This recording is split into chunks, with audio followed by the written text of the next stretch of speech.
Coming up, a jarring discovery in a Wisconsin basement. I'm afraid to even open them. But did they also find pricey antiques? The value would be... Our expert tells them what they've got. Hi, I'm Mike Siegel.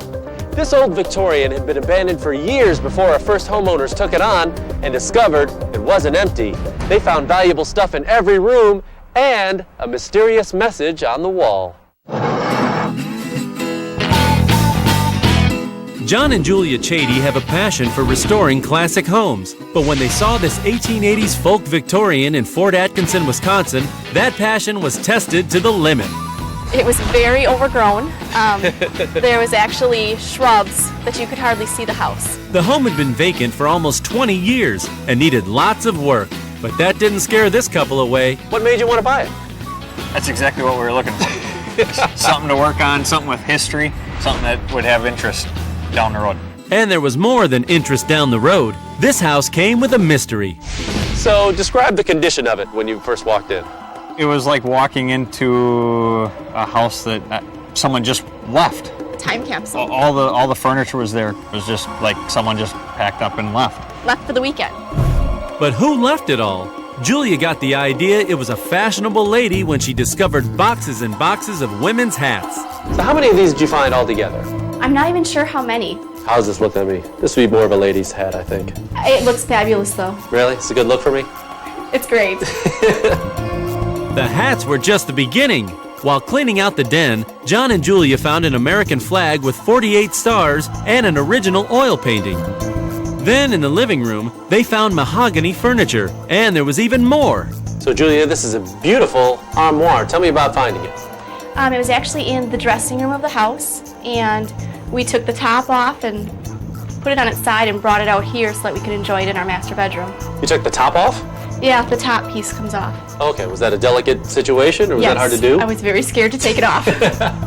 Now that it's all in one piece, the armoire has become a focal point of the home. I like the style of it. It's very unique with all the different types of wood. The look to it, it's just a beautiful piece. And you never had to refinish it or do anything to it? No, this is the condition we found it in. That's beautiful.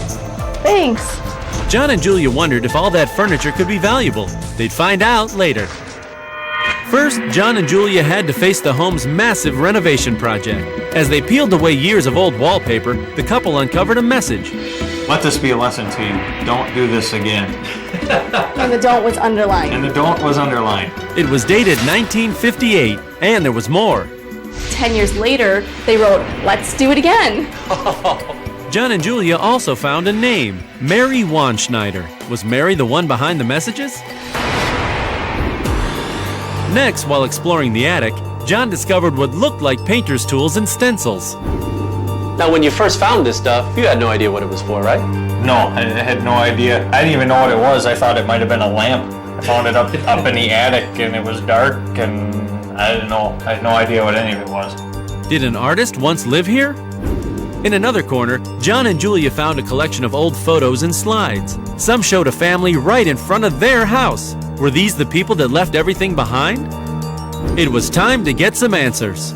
So John headed to the basement, where he made a jarring discovery. So describe what was it like finding this for the first time? Come around the corner, and here's this. I didn't even know what to think when I saw it. Looks like a bad science experiment. Yeah, you're in your own little grocery store or something.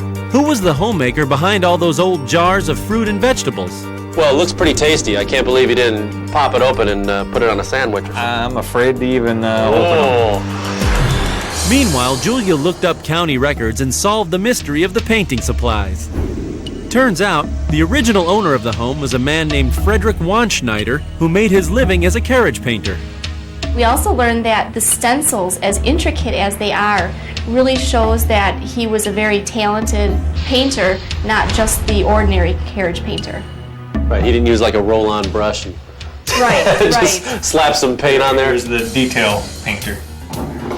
Julia learned that Frederick and Maureen lived here with a son named Alvin. Later, Alvin and his wife Mary lived in the house. So it was Mary who wrote, "Don't do this again" on the wall. And John and Julia think it shows she had a sense of humor about wallpaper. We took the lesson.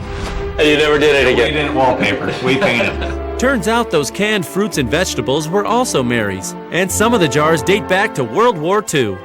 We got a letter from one of the descendants who lived in the house, and he mentioned that if we were lucky, there would still be canned vegetables from the Victory Garden that his mother had in the backyard. And here you go. I guess we're and lucky. you were lucky. So what do you plan to do with this stuff? We haven't figured it out yet. That's why it's in the room that we don't ever go into. Ooh.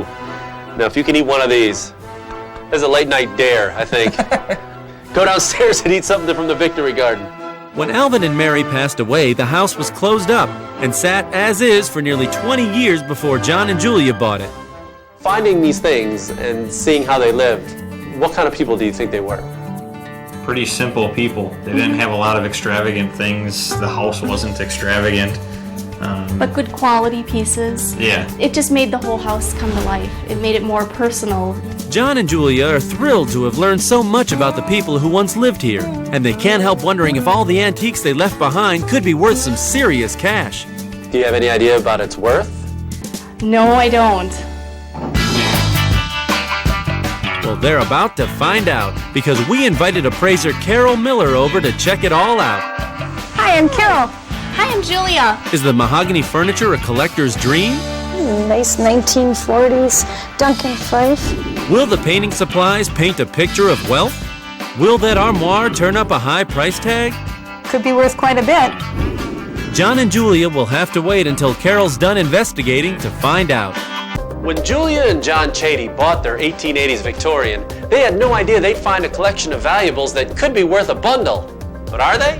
Well, they're about to find out as our expert drops by to tell them what it's all worth.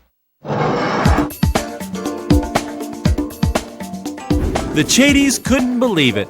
When they moved into the 100-year-old home in Fort Atkinson, Wisconsin, it looked like the last owners forgot to pack before they moved out. Were you really shocked at how much stuff was left behind in the place? Yes. Yes. Closets had clothes in them. You know, just the dishes, everything that was left. It was crazy.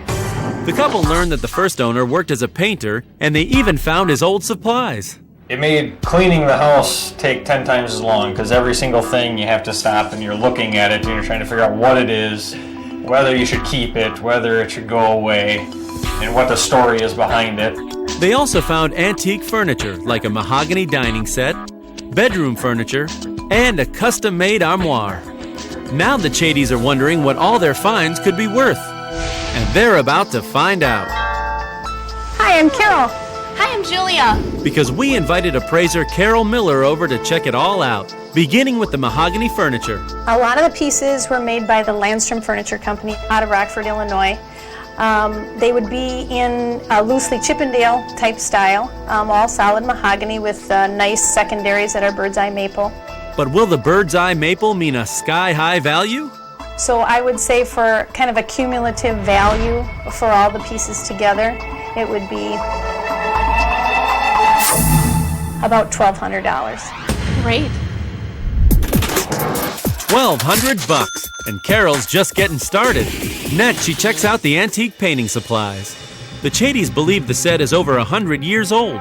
It's just a very unusual grouping of items with the catalogs that you have from the 1880s and the beautiful stand with kind of the line carving on it, and great patina and stencils, really unusual pieces. But what about the value? The value would be easily about $1,200. Hey! $1,200. $1,200. Not bad. And Carol has saved the best for last, that huge armoire. It's an Eastlake design from the late 1800s. It has the nice line carving on it. Julia and John believe it was handmade for the home's original owner. It's pine, and all of these different colors that you see here are grain painted. So it is probably a one-of-a-kind item that was made by a cabinet maker, not a manufactured piece. Sounds like Carol's gearing up for a big number. And I would value this item at $2,800. Great. $2,800. Yeah. I like that. $2,800. And altogether, Carol's found more than $5,000 worth of antiques and collectibles in the Chadys' house. For now, John and Julia have no plans to part with any of them. And if they ever move, When you leave it eventually, you gonna pack up your stuff, or you're just gonna leave it the way it is, like the way you found it? I think we'll pack. We'll pack.